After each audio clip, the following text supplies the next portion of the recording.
இந்த காலை வேளையிலே கர்த்தருடைய வார்த்தை கேட்கக்கூடி வந்திருக்கும் உங்கள் அனைவருக்கும் ஆண்டவராய் இயேசு கிறிஸ்துவின் நாமத்தினாலே வாழ்த்துக்களை தெரிவித்துக் கொள்கிறேன்.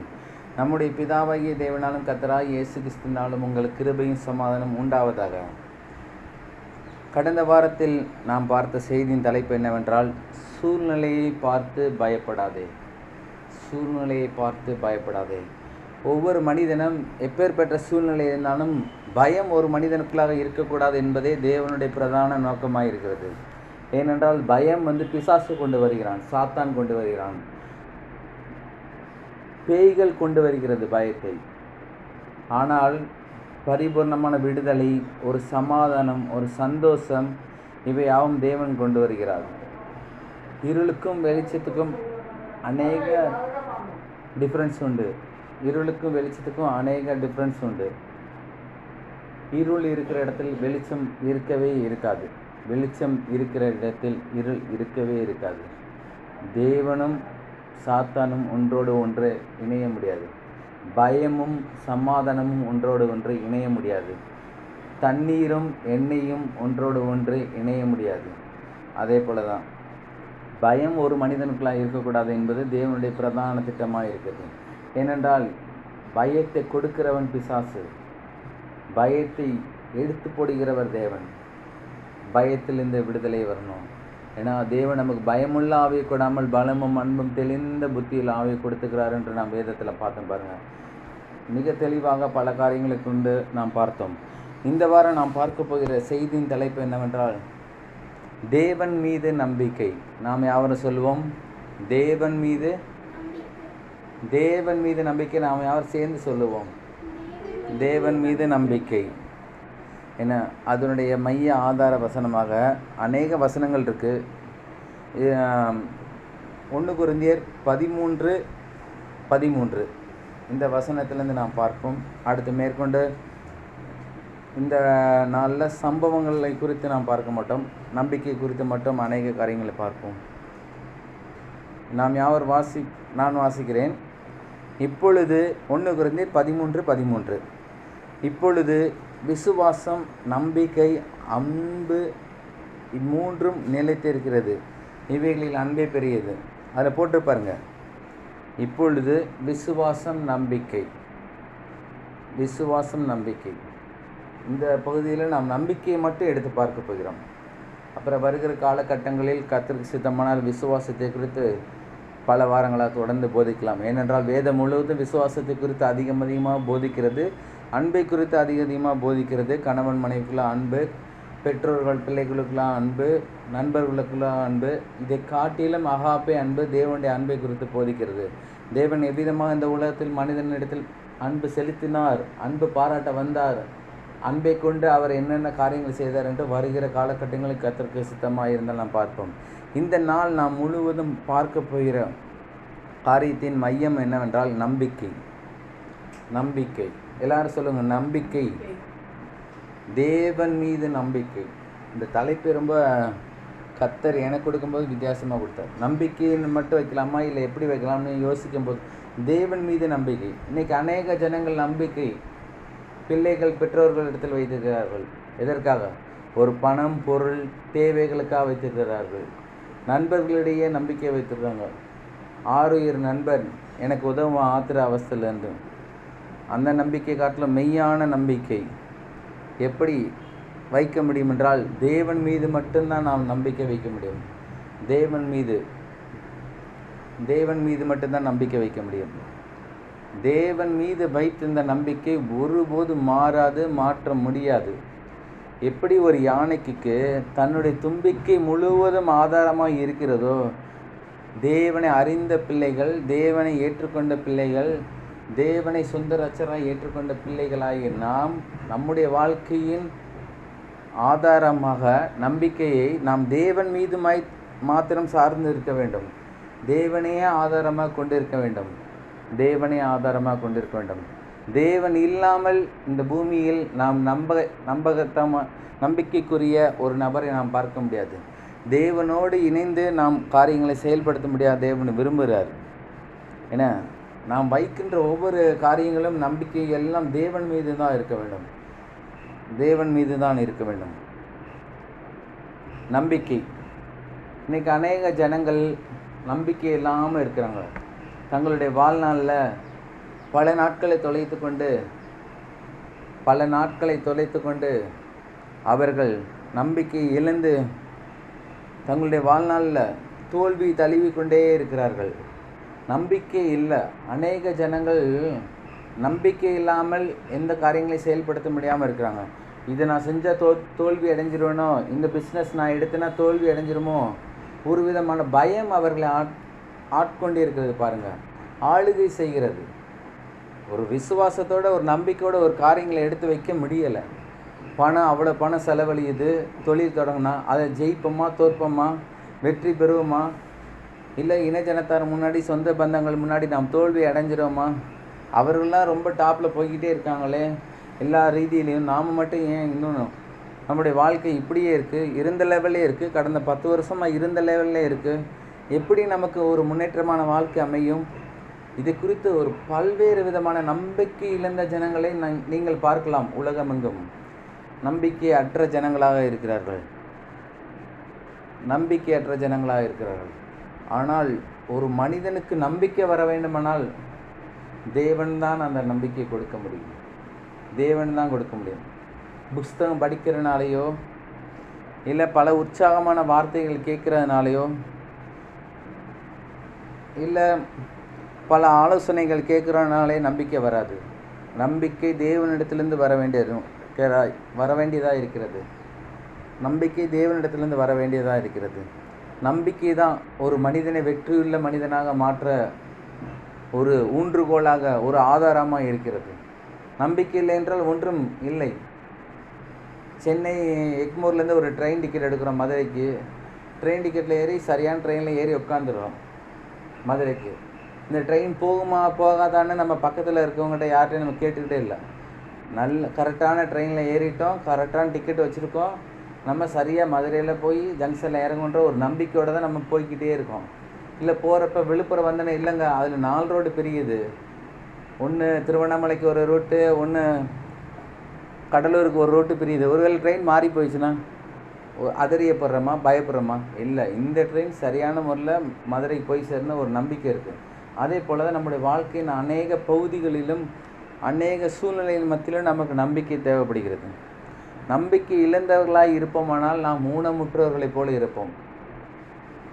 எந்த பலனும் இல்லை, எந்த ஆரோக்கியமும் இல்லை, எந்த சுகமும் இல்லை, எந்த காரியங்களையும் வெற்றி பெற முடியாது. அப்படிப்பட்ட ஒரு ரீதியில் நாம் இருப்போம்.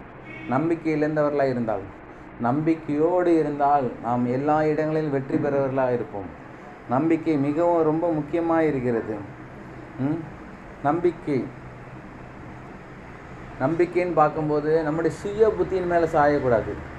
நான் இத்தனை டிகிரி படிச்சிருக்கேன், என்னால் இதை செய்ய முடியும், என்னால் இங்கிலீஷ் நல்லா பேச முடியும், நான் நல்லா படிச்சிருக்கேன், நான் அநேகர்கிட்ட தொடர்புகளை என்னால் ஈஸியாக கற்றுக்கொள்ள முடியும் அப்படின்னு சுய புத்தியின் மேலே சாயக்கூடாது. வேத வசனம் ரொம்ப தெளிவாக சொல்லப்பட்டிருக்கு. அதில் என்ன, சுய புத்தியின் மேலே சாயக்கூடாதுன்ட்டு.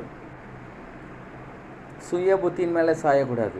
அதுக்கு என்ன செய்யணும்னா, மாறாக வாசிக்கிறேன் பாருங்கள். நீதிமொழிகள் 3:5. நீதிமொழிகள் 3:5.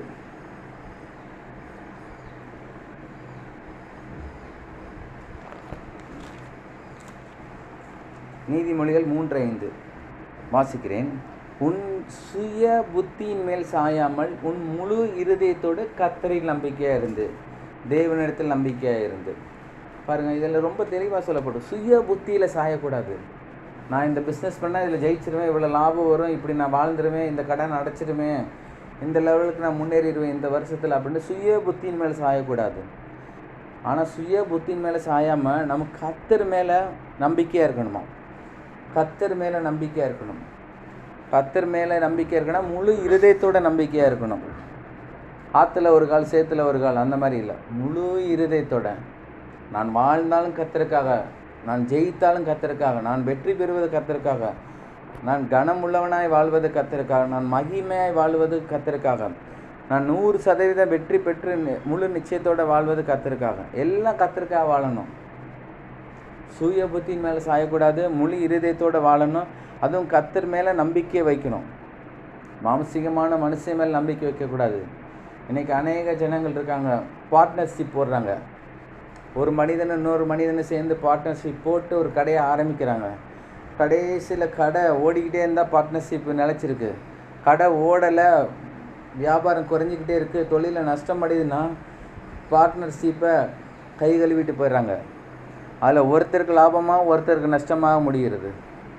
அந்த மாதிரி இருக்கக்கூடாது. எல்லாமே கர்த்தர் பார்க்கிறன்ற ஒரு உணர்வோடு முழு இருதயத்தோடு நம்பிக்கை வைக்கணுமா, முழு இருதயத்தோடு. ஏனென்றால் முழு இருதயத்தோடு வைக்கும்போது தான் நாம் காரியங்களை எல்லாவற்றையும் அவரிடத்தில் ஒப்பு கொடுக்குறோம். தெளிவாக சொல்லப்பட்டிருக்கு வேதத்தில். வாசிங்க, சங்கீதம் 37:5 வாசிக்கிறேன். சங்கீதம் 37:5.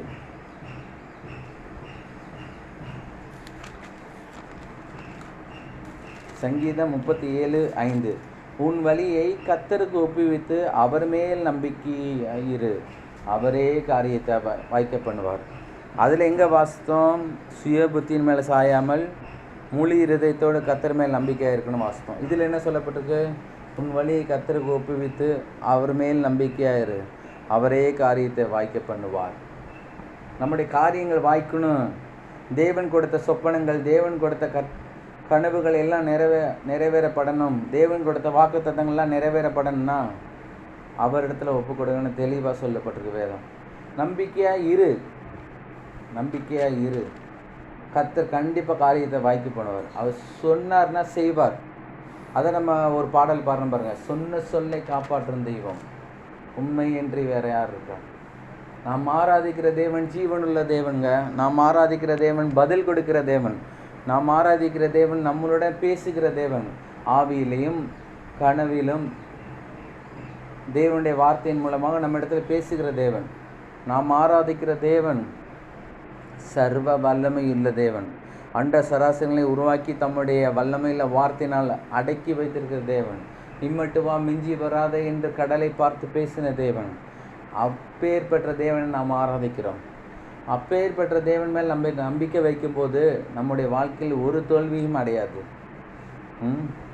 ஒரு தோல்வியும் அடையாது. வேத வசனம் நமக்கு தெளிவாக சொல்லப்பட்டிருக்கு பாருங்கள். சுய புத்தியின் மேலே சாயக்கூடாது, முழு இருதயத்தோடு அவர்கிட்ட நம்ம ஒப்பு கொடுத்துருக்கணும். நம்முடைய வழியை அவருக்கு ஒப்பு கொடுத்துருக்கணும். அவர் மேலே நம்பிக்கை இருக்கணும். அவர் மேலே காரியத்தை வாய்க்க பண்ணுவான்னு போட்டிருக்கேன். அடுத்து ஒரு வசனம் வாசிங்க. நீதிமொழிகள் 23:18. நீதிமொழிகள் 23:18. நீதிமொழிகள் 23:18.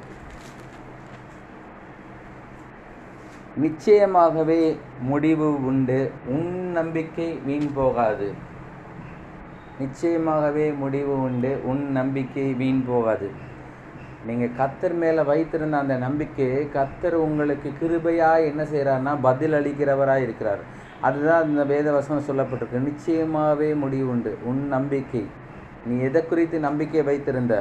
உன்னுடைய பிள்ளைகள் எப்படி இருப்பார்கள்? உன்னுடைய தொழில் எப்படி இருக்கும்? உன்னுடைய வியாபார ஸ்தலங்கள் எப்படி இருக்கும்? உன் கணவர் எப்படி இருப்பார்? மனைவி எப்படி இருப்பார்? உன் தொழில் எப்படி விருத்தி அடையும்? உன் ஊழியம் எப்படி விருத்தி அடையும்? இனஜனத்தார் மத்தியிலும் உன் சொந்த பந்தங்கள் மத்தியிலும் நீ எப்படி கனம் பெற்றிருப்பாய்?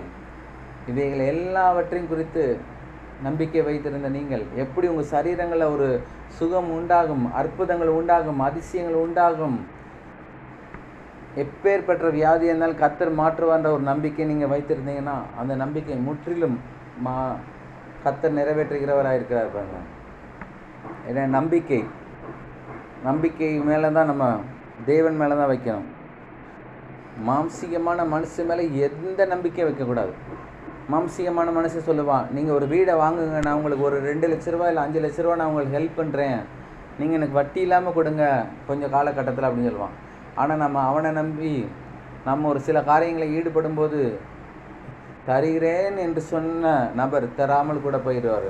ஆனால் தேவன் வாக்குத்தத்தம் பண்ணி இருந்தால், தேவனுடைய வாக்குத்தத்தம் உங்களுடையதாக இருந்தால், அதை நீங்கள் விசுவாசித்தால் நாம் கேட்கிறதுக்கும் ஜெபிக்கிறதுக்கும் அதிகமான நன்மைகளை, அதிகமான ஆசீர்வாதங்களை அவர் தர நல்லவரும் வல்லவருமாய் இருக்கிறார். என்ன? நல்லவரும் வல்லவருமாய் இருக்கிறார்.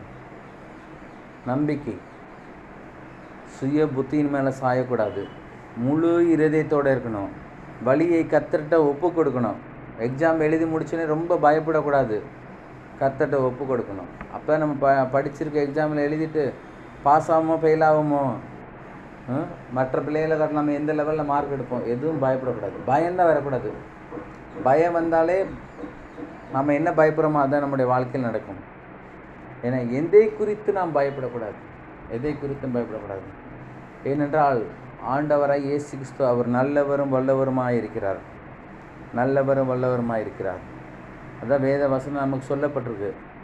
சங்கீதம் 34:8 எடுத்து வாசிப்போம். சங்கீதம் 34:8. கர்த்தர் நல்லவர் என்பதை ருசித்து பாருங்கள், அவர் மேல் நம்பிக்கையாக இருக்கிற மனுஷன் பாக்கியவான். கர்த்தர் நல்லவர், அவர் நல்லவருங்க.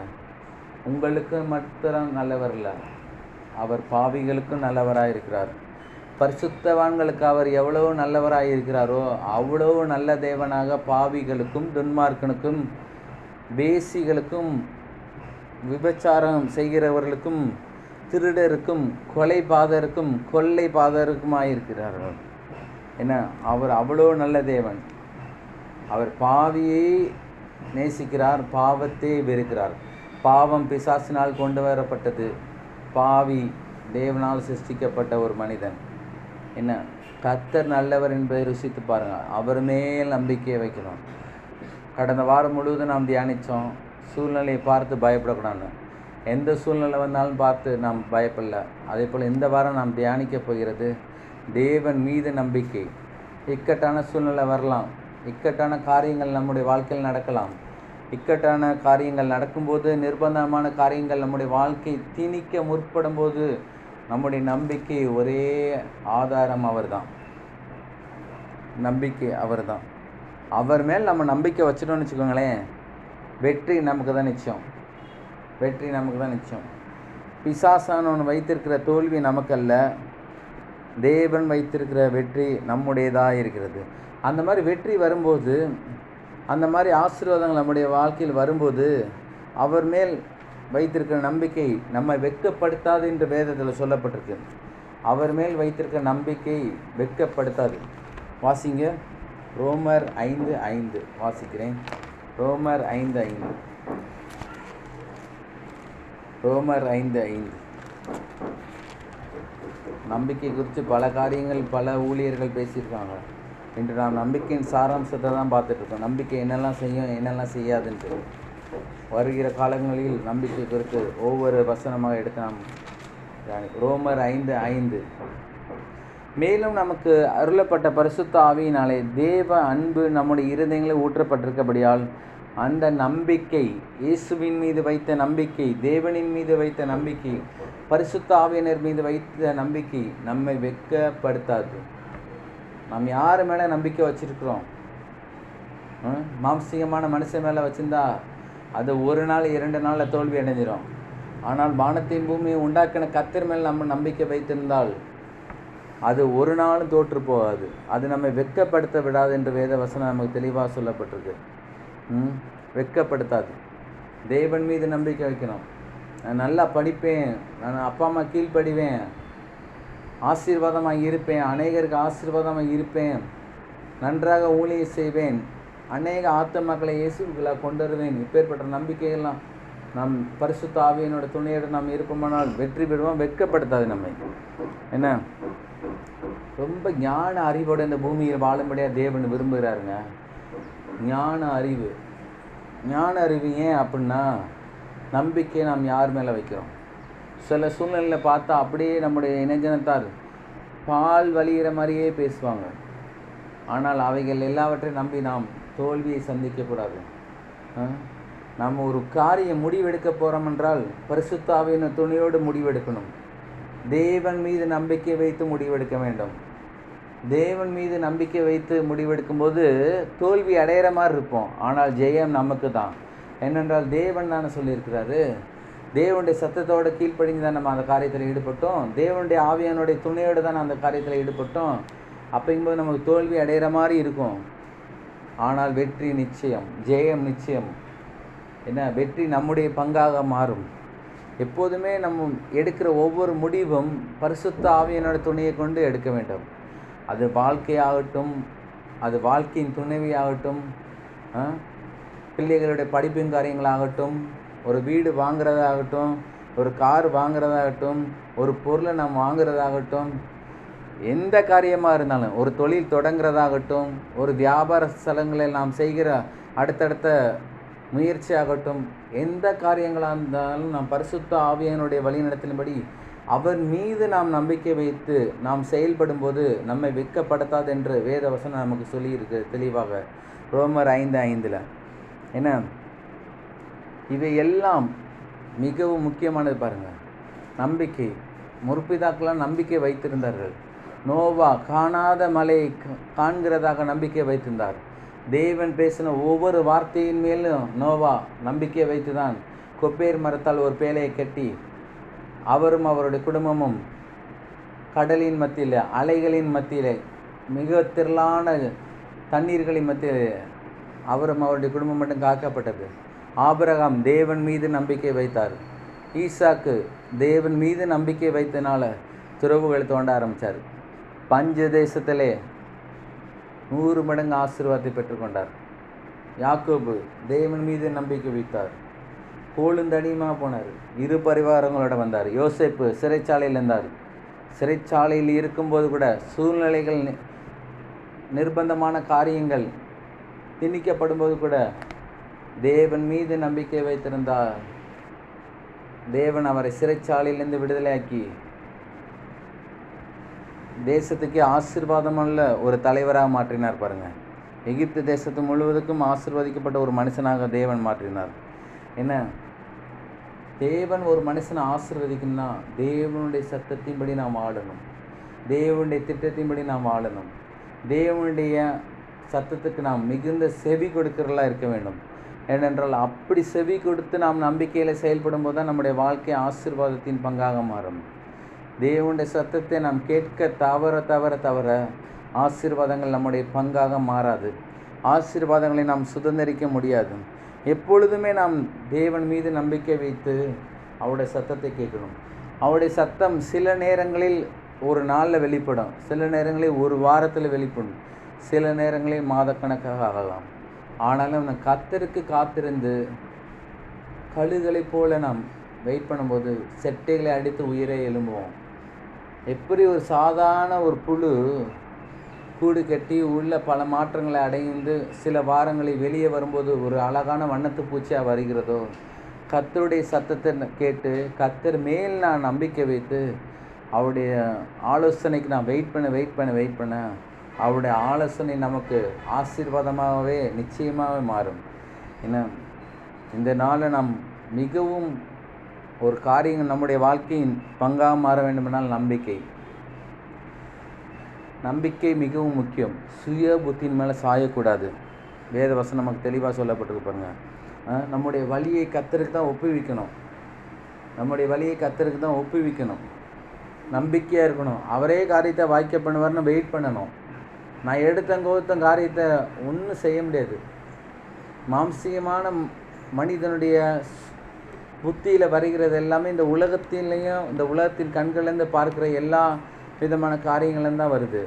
ஆனால் ஆவிக்குரியவன் ஆவிக்குரிய காரியங்களை நிதானித்து அறிகிறான் என்று வேதத்தில் சொல்லப்பட்டிருக்கு. ஆவிக்குரியவன் தேவனுடைய சத்தத்துக்காக வெயிட் பண்ணுறான். தேவனுடைய நன்மைகளுக்காக வெயிட் பண்ணுறாரு. தேவன் பேசணுன்றதுக்காக வெயிட் பண்ணுறாரு. இப்போ ஏற்பட்ட காரியங்களை தான் பாருங்கள். ஏன்னா நம்பிக்கை, தேவன் மீது நம்பிக்கை வைக்க வேண்டும். தானியேல் தேவன் மீது நம்பிக்கை வைத்திருந்தார். எல்லா முற்பிதாக்களும் தேவன் மீது நம்பிக்கை வைத்திருந்தார்கள். சாத்ராக் மேஷாக் ஆபேத்நேகோ அக்கினி சூளையில் போடப்படும்போது கூட தேவன் மீது நம்பிக்கை வைத்திருந்தார்கள். அக்கினியோட வாசனை கூட அவர்களுடைய ஆடையில் இல்லை என்று நாம் பார்க்குறோம் பாருங்கள். என்ன, எதுலலாம் நம்பிக்கை வைக்கலாங்க அப்படின்னு கேட்டால் எல்லாத்துலேயும் நம்பிக்கை வைக்கலாம். படிக்கிற பிள்ளைகளுக்கு கர்த்தரை ஞானத்தை தருகிறார் என்ற நம்பிக்கை வைக்கலாம். சாலமோனிலும் பெரியவர் அவர் தான். அவருடைய ஞானம் படிக்கிற பிள்ளைகளுக்கு உரித்தாகும் என்று நம்பிக்கை வைக்கலாம் பாருங்கள். ஏன்னா அவருடைய நம்பிக்கையில் தான் வாழ்க்கை வெற்றிகரமாக மாறும். படிக்கிற பிள்ளைகளுக்கு தேவனுடைய ஞானம் இருந்துச்சுன்னா மற்ற அநேக பிள்ளைகளை காட்டிலும் 100 மடங்கு சமத்துள்ள பிள்ளைகளாக அவர்கள் அந்த பகுதியிலே வாழ்வார்கள். பாருங்கள், என்ன நம்பிக்கை, திருமண காரியங்களை நம்பிக்கை வைக்கணும். கணவனும் மனைவியும் இணையும் போது தேவன் கொடுத்த கணவன், தேவன் கொடுத்த மனைவி என்று கர்த்தர் இந்த திருமணத்தை நடத்தினார் என்று, கர்த்தர் எங்களை இணைத்தார் என்று, முப்பரிநூல் அராது என்று அவர்கள் தேவன் மீது நம்பிக்கை வைத்து திருமண பந்தத்தில் அவர்கள் இணையும் போது தேவன் அந்த குடும்பத்தை ஆசீர்வதிக்கிறார். பிள்ளைகள் பிறக்கும்போது கர்த்தர் இந்த பிள்ளைகளை கொடுத்தார், கர்த்தர் இந்த கற்பத்திங்கனையை ஆசீர்வதித்தார், கர்த்தர் இந்த பிள்ளையை வளர்க்க உதவி செய்வார், கர்த்தர் இந்த பிள்ளைக்கு நல்ல சுகமும் பலனும் ஆரோக்கியமும் நல்ல சௌக்கியத்தையும் கொடுப்பார் என்று தேவன் மீது நம்பிக்கை வைக்க வேண்டும். படிக்கிற காலகட்டங்களில் தேவன் மீது நம்பிக்கை வைக்க வேண்டும். திருமண காரியங்கள்னு வரும்போது தேவன் மீது நம்பிக்கை வைக்க வேண்டும். வியாபார ஸ்தலமும் வரும்போது தேவன் மீது நம்பிக்கை வைக்க வேண்டும். தேவன் சொன்னார்னா செய்யணும், தேவன் சொல்லலையா செய்யக்கூடாது. தேவன் சொல்லாததை செய்தால் நமக்கு பல மடங்கு நஷ்டம் உண்டாகும். தேவன் செய்ததை சொன்னால் நமக்கு பல மடங்கு லாபம் உண்டாகும். நாம் எதை பெற்றுக்கொள்கிறோம்? லாபத்தையா நஷ்டத்தையா? நஷ்டத்தை பெறும்போது பிசாசானவன் மகிமைப்படுகிறான், லாபத்தை பெறும்பொழுது பிதாவை தேவன் மகிமைப்படுகிறார். நாம் நம்பிக்கை தேவன் மீது வைத்திருந்தால் நமக்கு நிச்சயம் வெற்றி உண்டாகும். நாம் நம்பிக்கை பிசாசின் மீது வைத்திருந்தால் நிச்சயம் தோல்வி உண்டாகும். தோல்வியுள்ள ஒரு மனிதனாக வாழும்படி தேவன் இந்த பூமியிலே மனிதனை சிருஷ்டிக்கவில்லை, மனிதனை உண்டாக்கவில்லை. வெற்றியுள்ள மனிதனாக, தேவனுடைய சத்தத்தை கேட்கிற மனிதனாக, தேவனுடைய திட்டத்தின்படி வாழ்கிற மனிதனாக தான் தேவன் மனிதனை உண்டாக்கினார். ஏன்னா இன்றைக்கி அநேக ஜனங்கள் சிறையில் இருக்காங்க. பாருங்கள், சிறையில், நம்பிக்கையற்ற சிறையில் இருக்காங்க, நம்பிக்கையற்ற சிறையில். இப்படி சிறையில் இருக்காங்க. அதான் என்ன சிறை அப்படின்னு பார்த்தீங்கன்னா குழப்பம், வாழ்க்கையில் ஒரு தெளிவு இல்லை, ஒரு முடிவெடுக்க ரொம்ப பயப்படுறாங்க, ஒரு காரியத்தை குறித்து ரொம்ப பயப்படுறாங்க. நம்ம என்ன செய்யலாம் ஏது செய்யலாம்னு ரொம்ப சிறையில் இருக்காங்க. கடன் என்ற சிறை, பலவீனம் என்ற சிறை, சுகவீனம் என்ற சிறை, கடன் பிரச்சனை அதிகமாகிட்டே இருக்குது, அந்த சிறையில் இருக்காங்க. இப்பேற்பட்ட சிறையில் இருக்காங்க. பாருங்கள், இவங்களை என்றைக்கு விடுதலை பெறுவாங்க எப்படின்னு பார்த்தீங்கன்னா, நம்பிக்கையுள்ள தேவனை, நம்பிக்கை கொடுக்கிற தேவனை இவர்கள் தெரிந்து கொள்ளும்போது தான் இவர்கள் சிறையிலேருந்து விடுதலை பெற முடியும். என்ன, தேவன் அவர்களுக்கு அரணான பட்டணங்களை வைத்திருக்கிற போல அரணான ஆசீர்வாதங்களை அவர்கள் வைத்திருக்கிறார்கள். தேவனே அவர்களுக்கு அரணான ஆசீர்வாதங்களை வைத்திருக்கிறார்கள். அதான் வேத வசனம் தெளிவாக சொல்லப்பட்டிருக்கு. சங்கீதம் சகரியா 9:12 நம்பிக்கையுடைய சிறைகளை அரணுக்கு திரும்புங்கள், இரட்டிப்பான நன்மையை தருவேன், இன்றைக்கே தருவேன். சிறையில் இருக்காங்க, கடன்ற சிறை. இந்த சிறை இவர்களை மூச்சு முட்டை வந்து கொண்டு இருக்கு. பாருங்க, இஎம்ஐ மேலே இஎம்ஐக்கு பெனால்ட்டி, இஎம்ஐ கட்டமில்லைன்ட்டு, கடன் வாங்கின இடத்துல வட்டி கட்டமில்லைன்ட்டு வட்டிக்கு குட்டி, அப்புறம் மீட்ரு வட்டின்றாங்க, அந்த வட்டி இந்த வட்டி எந்த வட்டி, இப்படியே வட்டி மேலே வட்டி கட்டி வாழ்க்கையில் தோல்வி தான் அடைஞ்சிட்ருக்காங்க. ஒரு நாள் ஒரு வெற்றியை பார்த்ததில்ல, ஒரு நிம்மதியாக ஒரு சாப்பாடு சாப்பிட்டதில்ல, ஒரு நிம்மதியான ஒரு ஜீவியம் வாழாமல் அநேக ஜனங்கள் இருக்காங்க. நான் சொல்கிறேன், இவை எல்லாம் மாறணும் அப்படின்னா தேவன் மீது நம்பிக்கை வைத்து தேவன் செய்கிற காரியங்களில் ஈடுபட்டு தேவனுடைய சத்தத்தை நாம் கேட்கிறவர்களாகத்தான் இருக்க வேண்டும். அவர் மீது நம்பிக்கை வைத்தால்தான் அவருடைய ஆசீர்வாதங்கள் நமக்கு பங்காக மாறும். ஏனென்றால் ஆபிரகாமை தேவன் ஆசீர்வதித்தார். ஆபிரகாம் நம்பிக்கை வைத்து தேவனை விசுவாசித்தார். ஆபிரகாமுடைய ஆசீர்வாதங்கள்லாம் கிறிஸ்து இயேசுவின் மூலமாக, சிலுவையின் மூலமாக நமக்கு பண்டமாற்றம் செய்யப்பட்டிருந்த வேதத்தில் சொல்லப்பட்டிருக்கு. சிலுவையின் மூலமாக, சிலுவை இல்லை என்றால் இந்த பூமியில் ஒன்றும் இல்லை. இந்த பூமியில் எந்த ஆசீர்வாதமும் எந்த தனிப்பட்ட மனிதனுக்கும் கொடுக்க முடியாது. ஏனென்றால் பிசாசானவன் வைத்திருந்த எல்லா விதமான நன்மைகளையும் தேவன் பிசாசானவன் கட்டி வைத்திருந்த எல்லா காரியங்களையும் தேவன் விடுதலையாக்கி கல்வாரி சிலுவை மூலமாக நம்ம கொடுத்தார். பாருங்க, பிசாசான சாபத்தை வச்சுருந்தார், ஆனால் கல்வாரி சிலுவை மூலமாக நமக்கு பெரிய சுயாதீனமுள்ள ஒரு விடுதலை கர்த்தர் கொடுத்தார். பாருங்க, பிசாசானவன் தரித்திரத்தை வச்சுருந்தான், ஆனால் கல்வாரி சிலுவை மூலமாக தேவன் ஐஸ்வர்யத்தை நமக்குடைய பங்காக மாற்றினார். பிசாசானவன் சுகவீனத்தையும் பலவீனத்தையும் ஆரோக்கியம் இல்லாத ஒரு வாழ்க்கையை வைத்திருந்தான், ஆனால் தேவன் எல்லாவற்றிலும் மாறாக காரியங்களை நடப்பித்தார். பாருங்கள், ஏன்னா தேவன் மீது நம்பிக்கை வைக்கும்போது நம்முடைய வாழ்க்கை வெற்றிகரமாக நிச்சயமாகவே மாறுகிறது. தேவன் மீது நம்பிக்கை வைக்கணும். தேவன் மீது எப்படிங்க நம்பிக்கை வைக்க முடியும்? அவரை நான் பார்த்ததே இல்லை, அவரை நான் ருசி பார்த்தது இல்லை, அவர் யாருன்னே தெரியாது, அவருக்கு ஒரு உருவம் இருக்கா? அவரை நான் தொட்டு பேசலாமா? அவரோட நான் பேசினா அவர் என் சத்தத்தை கேட்பாரா? இல்லை அவர் பேசுகிற சத்தம் எனக்கு கேட்குமா அப்படின்னு கேட்டிங்கன்னா, தேவன் ஒருவர் இந்த பூமியில் இருக்கிறார். அவர் உங்களுக்குள்ளே இருக்கிறார், உங்களோடு இருக்கிறார், உங்கள் அருகிலே இருக்கிறார். எல்லாவற்றுக்கும் மேலாக தேவன் வார்த்தையாகவே இருக்கிறார் என்று வேத வசனம் நமக்கு திட்டமும் தெளிவுமாக சொல்லப்பட்டிருக்கு. இந்த வேத புஸ்தகம் தேவன் அருளிய புஸ்தகமாக இருக்கிறது. இந்த தேவன் அருளிய புஸ்தகத்தை நாம் எடுத்து வாசிக்க தேவன் நம்மளுடனே பேசிக்கொண்டே இருக்கிறார்.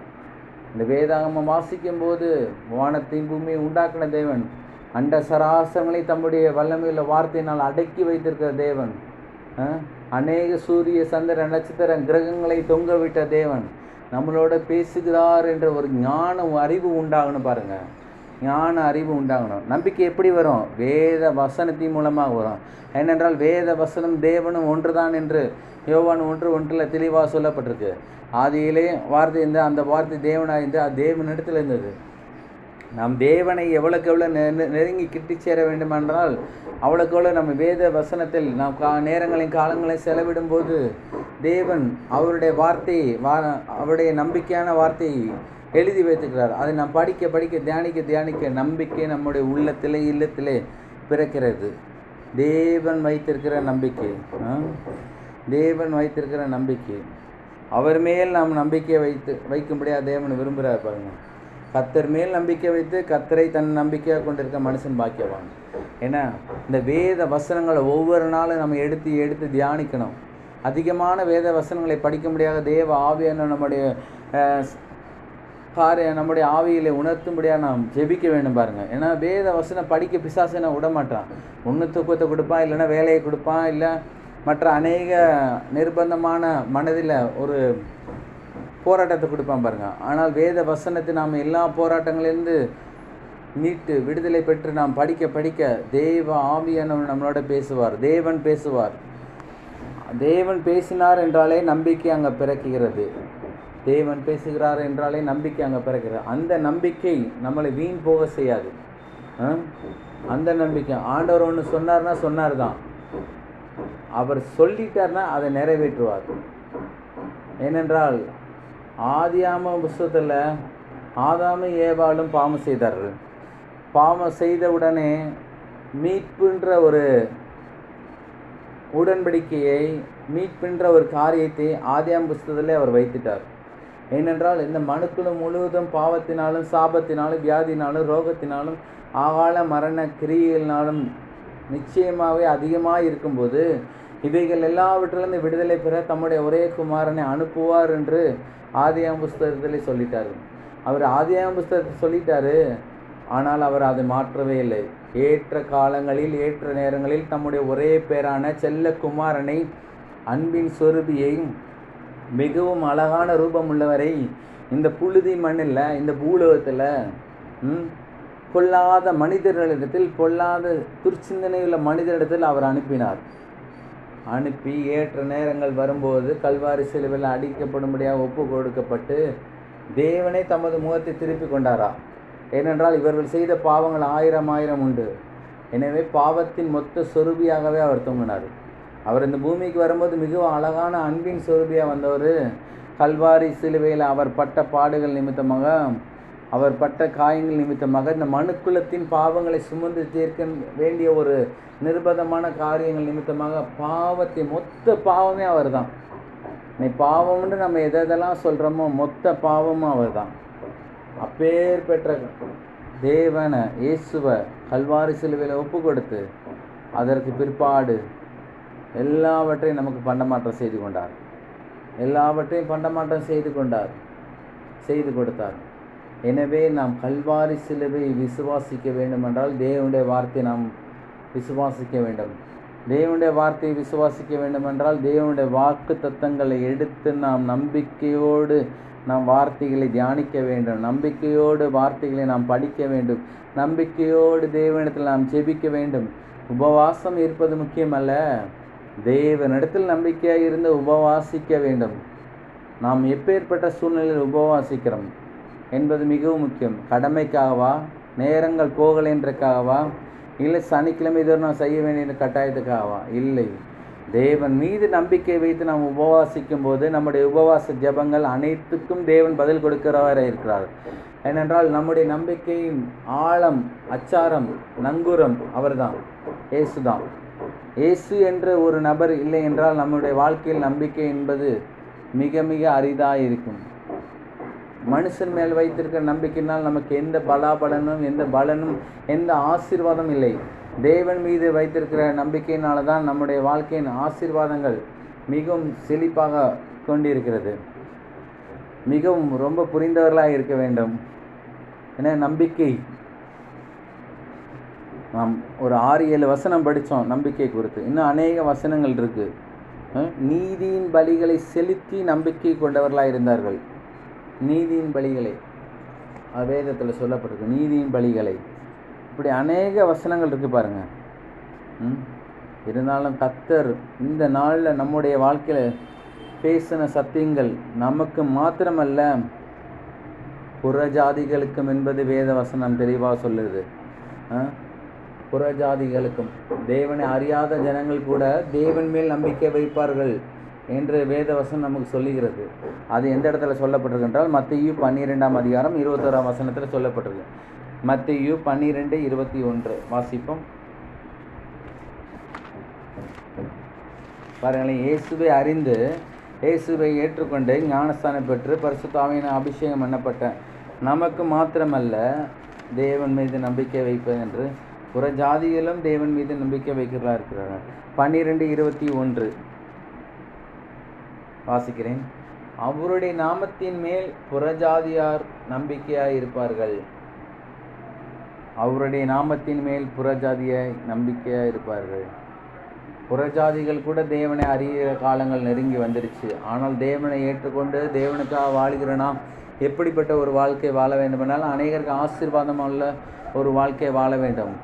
என்ன, அநேகருக்கு ஆசீர்வாதம் உள்ள ஒரு வாழ்க்கை வாழ வேண்டும். நாம் வாழுகிற வாழ்க்கை எப்படி இருக்க வேண்டும் என்று தேவன் விரும்புகிறார் என்றால், அநேகருடைய வாழ்க்கைக்கு முன்பாக நம்முடைய வாழ்க்கை உப்பாக, வெளிச்சமாக, மலையின் மேலே இருக்கிற பட்டணமாக இருக்க வேண்டும் என்று தேவன் விரும்புகிறார். நம்முடைய நம்பிக்கை இந்த வாரம் முழுவதும் நாம் தியானிக்கணும். தேவன் மீது நம்பிக்கை வைக்கணும். நாம் எடுக்க போகிற பல காரியங்கள் தேவன் மீது நம்பிக்கை வைக்க வேண்டும். ஊழியமாக இருந்தாலும் சரி, தொழிலாக இருந்தாலும் சரி, வியாபாரமாக இருந்தாலும் சரி, தேவன் மீது நம்பிக்கை வைத்து நாம் செயல்படும் போது நம்முடைய வாழ்க்கை 100% வெற்றி பெறும். இப்படி தைரியமாக சொல்கிறேன் அப்படின்னா, ஈசாக்கு பஞ்ச தேசத்தில் தேவன் சொன்ன வார்த்தையின்படி விதைத்தான், 100 மடங்கு ஆசீர்வதித்தான். பஞ்ச தேசத்தில் அநேக ஜனங்கள் போய்கிட்டு இருக்காங்க, இந்த தேசத்தில் மழை இல்லை, தண்ணி இல்லைன்னு. ஆனாலும் கர்த்தருடைய சத்தத்தின்படி, கர்த்தருடைய ஏவுதலின்படி ஈசாக்கு பஞ்ச தேசத்தில் விதைத்தான், 100 மடங்கு ஆசீர்வதித்தான். எனவே கர்த்தருடைய சத்தத்தை நாம் அதிகமாக கேட்கும்போது கர்த்தர் மேல் நாம் வைக்கிற நம்பிக்கை அதிகமாகிக் கொண்டே இருக்கிறது. இப்பேற்பட்ட நம்பிக்கைகள் அதிகமாகும் போது நாம் ஜெபிப்பது மிகவும் குறைவாக இருந்தாலும் நம்முடைய பலன்கள் அதிகமாக இருக்கிறது. ஏன்னா கர்த்தர் மேல் நம்பிக்கை வைத்து நாம் ஜெபிக்கும் போது எல்லா காரியங்களும் மிகவும் எளிதாக வருகிறது என்று கர்த்தருடைய ஆவி என்ன சொல்லுகிறாரு. கர்த்தர் மேல் நம்பிக்கை வைக்கணும். வேத வசனம் தெளிவாக சொல்லப்பட்டிருப்பாருங்க, நிச்சயமாகவே முடிவுண்டு, உன் நம்பிக்கை வீண் போகாது. நீங்கள் எதற்கெல்லாம் ஜெபித்தீர்களோ கடந்த வருடங்கள் முழுவதும், கடந்த காலகட்டங்கள் முழுவதும் எல்லாவற்றுக்கும் பதில் உண்டு. நான் ஜெபிச்ச ஜெபமெல்லாம் வீணாக போவேல்ன்ற பாடல் இருக்குது. எப்போவுமே நம்ம ஜெபிக்கிற ஜெபத்துக்கு கர்த்தர் மேல் நம்பிக்கை வைத்து நாம் ஜெபித்தால் அந்த ஜெபத்திற்கு நிச்சயமாக பதில் உண்டு. எனவே இந்த வேத வசனங்களை நாம் இன்னும் அதிகமாக தியானிக்கணும், வேத வாக்குத்தத்தங்களை அறிக்கையிடணும், வேத பிரமாணத்தின்படி நாம் வாழணும். வேத வசனங்களின் படி நாம் வாழும்போது தேவன் மீது நம்பிக்கை அதிகமாகிக் கொண்டிருக்கனால நம்முடைய வாழ்க்கையின் ஒரு பங்காகவே மாறுகிறது. ஒரு சிறிய காரியமாக இருந்தாலும் பெரிய காரியமாக இருந்தாலும் நாம் கர்த்தரிடத்தில் கேட்காமல் எதையும் செயல்படுத்த மாட்டோம் என்கிற ஒரு ஞான அறிவு நமக்கு உண்டாகிறது. நம்முடைய முற்பிதாக்கள் ஆபிரகாம் எடுத்துக்கோங்க, மோசே எடுத்துக்கோங்க. தேவனுடைய சத்தம் இல்லாமல் எந்த காரியத்தையும் மோசே செயல்படுத்தலை. தேவனுடைய சத்தத்தின்படி, தேவனுடைய மேல் வைத்திருக்க நம்பிக்கையின்படி தான், தேவ திட்டத்தின் பிரமாணத்தின்படி தான் காரியங்களை அவர் வாய்க்க பண்ணார். 30 லட்சம் இஸ்ரவேல் ஜனங்களையும் அவர் விடுதலையாக்கி கொண்டு வந்தார். எனவே கர்த்தர் மேல் நம்பிக்கை வைக்கணும். பிசாசு மேல் நம்பிக்கை இல்லை, கர்த்தர் மேல் நம்பிக்கை வைக்கணும். தேவன் மீது நம்பிக்கை வைத்திருந்தால் உங்கள் வாழ்க்கை பாலும் தேனும் ஓடுகிற நலம் விசாலமான கானான் தேசம் போல் ஆசீர்வதிக்கப்பட்ட ஒரு வாழ்க்கையாக இருக்கும் என்று கர்த்தருடைய ஆவியானவர் இந்த காலை வேளையிலே உங்களுக்கு சொல்லுகிறார். நாம் யாவரும் எழுந்திருப்போம்.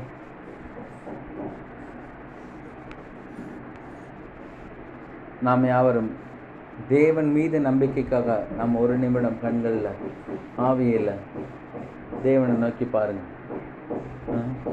இவ்வளோ நாள் மாம்சீகமான மனுஷன் மேலே ஏதோ நோக்கி வச்சுருப்போம். மாம்சீகமான மனுஷன் மேலே வைத்திருக்க நம்பிக்கையை எடுத்து வெளிச்சத்தை உண்டாக்குன தேவன் மீது வைங்க. உங்களுடைய வாழ்க்கை வெளிச்சமாக இருக்கும். உங்களுடைய வாழ்க்கையில் இருட்டு என்பதுக்கு இடமே இல்லை, வெளிச்சமாக இருக்கும். ஒளியை கொடுத்த தேவனை மீது நம்பிக்கை வைங்க, உங்களுடைய வாழ்க்கை ஒளியாக இருக்கும். உப்பை உண்டாக்கின தேவன் மீது உங்களை நம்பிக்கையை வைங்கள், உங்களுடைய வாழ்க்கை உப்பாக இருக்கும். இருதயத்தில் கண்களை மூடி அப்படியே ஒரு செகண்ட் செயல்படும். நாம் யாவரும் ஜெபிப்போம், ஜெபித்து முடிப்போம். எங்கள் அன்பின் பரலோக பிதாவே, குமாரனான இயேசுவின் நாமத்தினுடைய அன்பின் சமூகத்தில் வருகிற ஆண்டவரே, கர்த்தாவே, கர்த்தர் நல்லவர் என்பதை ருசித்து பாருங்கள். அவர் மேல் நம்பிக்கையாக இருக்கிற மனுஷன் கர்த்தாவே சுய புத்தின் மேல் சாயாமல் கர்த்தாவே உன் வழியை கர்த்தரிடத்தில் ஒப்பு கொடுக்கும்போது கர்த்தாவே நிச்சயமாகவே முடிவு உண்டு. உன் நம்பிக்கை வீண் போகாது என்று சொன்னீர் ஆண்டவரே. கர்த்தாவே, எங்களுடைய முற்பிதாக்களுக்காக நாங்கள் ஸ்தோத்திரம் செலுத்துகிற ஆண்டவரே. அவர்கள் கர்த்தாவே காணாதிருந்த உண்மையில் நம்பிக்கை வைத்து காரியங்களை நடப்பித்து இந்த பூமியில் ஒரு வெற்றியுள்ள வாழ்க்கை வாழ்ந்தார்கள் ஆண்டவரே. அதே போல் கர்த்தாவே, நாங்களும் கர்த்தாவே உண்மையில் நம்பிக்கை வைத்து இந்த பூமியில் நாங்கள் செய்கிற காரியங்களையும் செய்ய போகிற காரியங்களையும் நீர் எல்லாவற்றுக்கும் 100% ஆசீர்வாதங்களை கொடுக்க முடியாது நாங்கள் ஜெபிக்கிறோம் ஆண்டவரே. கர்த்தாவே, எங்களுக்கு பெரிய வெளிச்சம் உண்டாகும்படியாக நாங்கள் ஜெபிக்கிறோம் ஆண்டவரே. நம்பிக்கை கர்த்தருடைய வார்த்தையை ஒவ்வொரு நாளும் நாங்கள் தியானிக்கும் போது, வேத வசனத்தை நாங்கள் படிக்கும்போது நம்பிக்கை உண்டாகும்படியாக ஜெபிக்கிறோம். எங்களுடைய எண்ணங்களில் நம்பிக்கை, எங்களுடைய சரீரங்களில் நம்பிக்கை, எங்களுடைய ஆவியில் நம்பிக்கை, எங்களுடைய ஆத்மாக்களில் நம்பிக்கை ஆண்டவரே. அதன் மூலமாக ஒரு மிக பெரிதான செழிப்பை ஆசீர்வாதங்களை நீ கட்டவிழ்த்தபடியால் நன்றி ஆண்டவரே. இஸ்ரவேல் ஜனங்களுக்கு பாலும் தேனும் ஓடுகிற நலம் விசாலமான கானான் தேசத்தை கொடுத்தது போல எங்களுடைய வாழ்க்கையிலும் கர்த்தாவே நம்பிக்கையின் தேவனை நாங்கள் மையமாய் வைத்திருக்கபடியால் எங்களுடைய வாழ்க்கையை பாலும் தேனும் ஓடுகிற நலம் விசாலமான கானான் தேசத்துக்கு ஒப்பாக நீர் காரியங்களை மாற்றுகிறபடியால் ஸ்தோத்திரம் ஆண்டவரே. தகப்பனே, ஸ்தோத்திரம் ஆண்டவரே. இந்த சத்தியத்தை கேட்ட உம்முடைய பிள்ளைகள் யாவரையும் ஆசீர்வதிக்கிறோம். கலந்து கொண்ட உம்முடைய பிள்ளைகள் ஒவ்வொரு மேலும் கிருபை கூட இருக்கும்படி நாங்கள் ஜெபிக்கிறோம்.